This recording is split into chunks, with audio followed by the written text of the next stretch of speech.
As we're talking about artists versus designers in this series, I want to take some time to unpack artistic modes of thinking. Again, to say someone's an artist does not necessarily mean that they couldn't be a designer, because these are modes of thinking, not necessarily you are an artist or you are a designer, although that's may be how you identify yourself.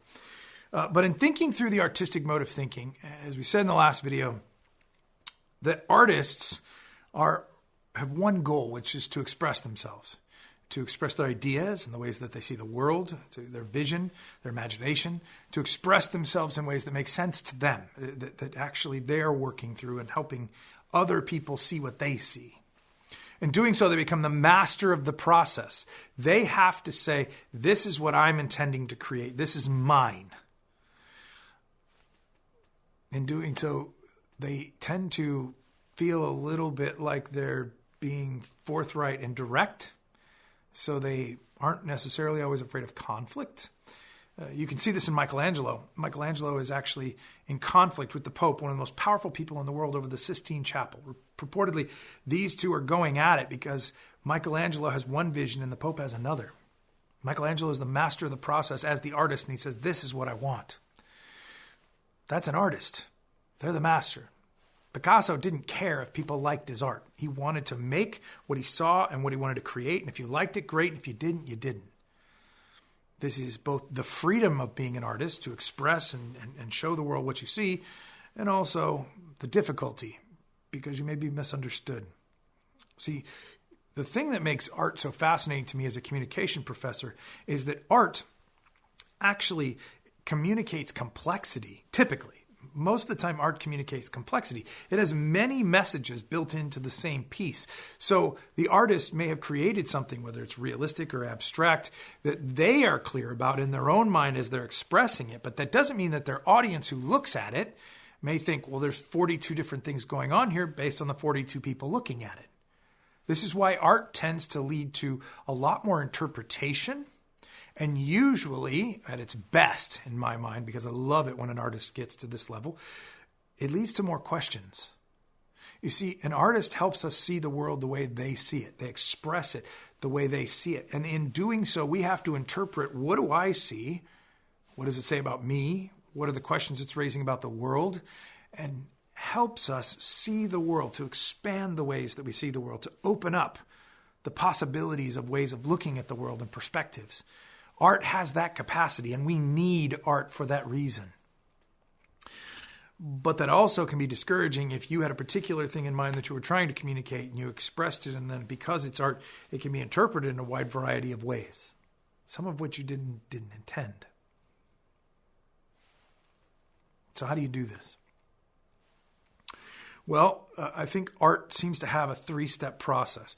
And by three-step process, I mean really big open categories when I say this in terms of steps. So don't hear me saying, well, see, you've already locked it into it's much more wide open than that. The first is that artists have to experience life.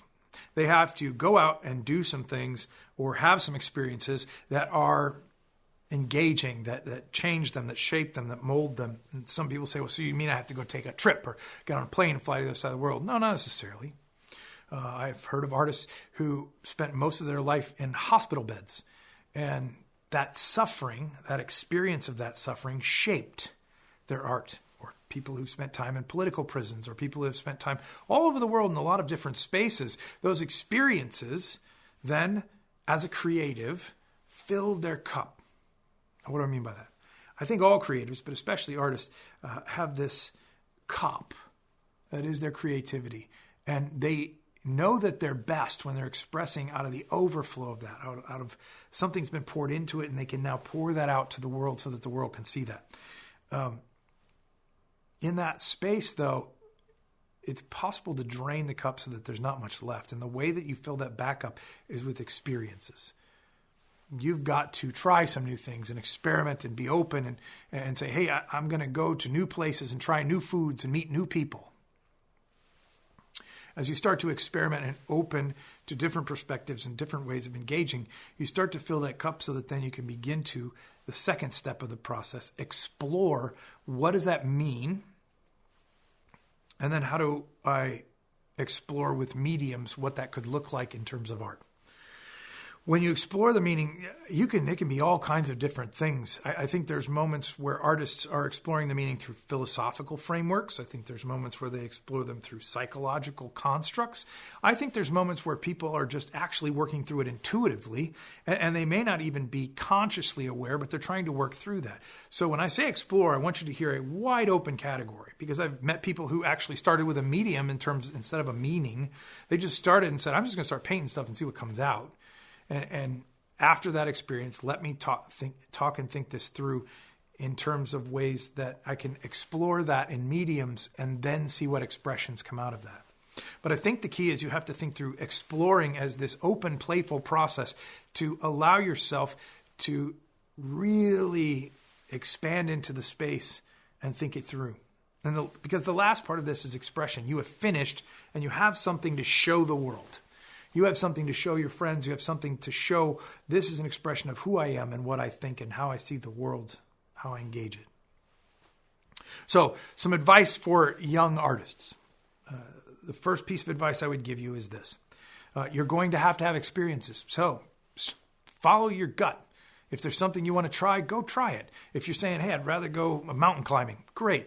Because the experiences can be everything from the beauty of nature to seeing an art exhibit of other people's work.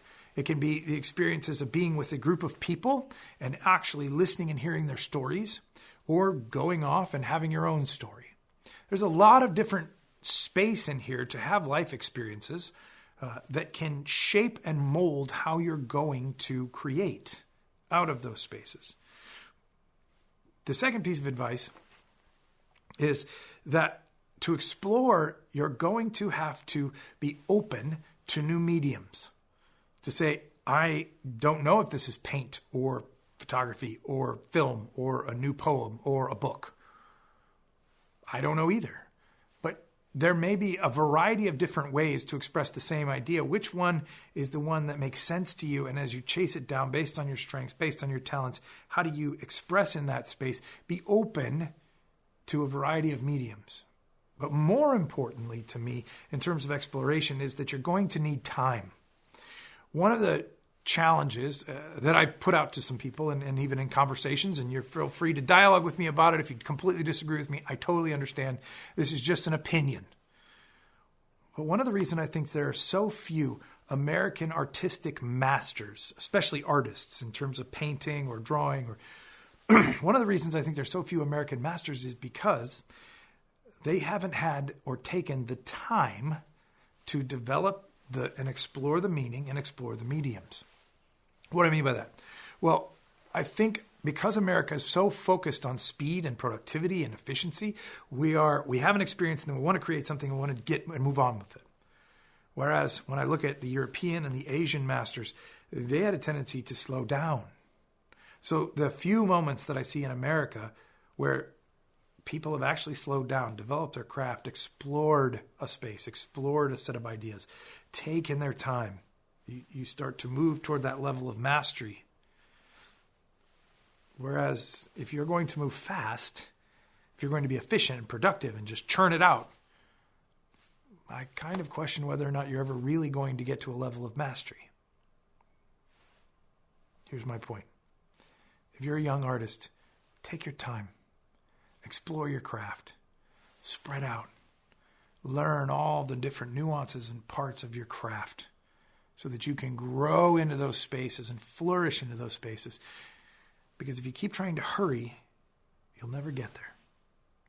And lastly, an artist who is going to express themselves has to realize that it's going to take a level of courage, because you're going to say some things that people love, and you're going to say some things that people don't like. And guess what? You'll probably get both. You're going to need the courage to say, this is what I see, and this is how I express it. And I know there's people that aren't going to like it, but they need to see what I see because it's here. In keeping with that, if you as an artist have not had the opportunity, you should read a book called The War of Art by Stephen Pressfield. He talks about how much courage it's going to take to do that, and kind of gives you the nudge in the right direction, or the kick in the butt in this case, to get moving where you should move, because you need the courage to stand up and show the world what you have to say, what you have to show, what you have to express. We need artists. We need artists to help us see the world in new ways, to give us perspectives that help us see different takes and different facets of what's going on. But we also need designers. We need designers who can solve problems and help us move forward in ways that actually are healthy and helpful in the way that they solve problems as they design them. And we'll talk about that during the next video.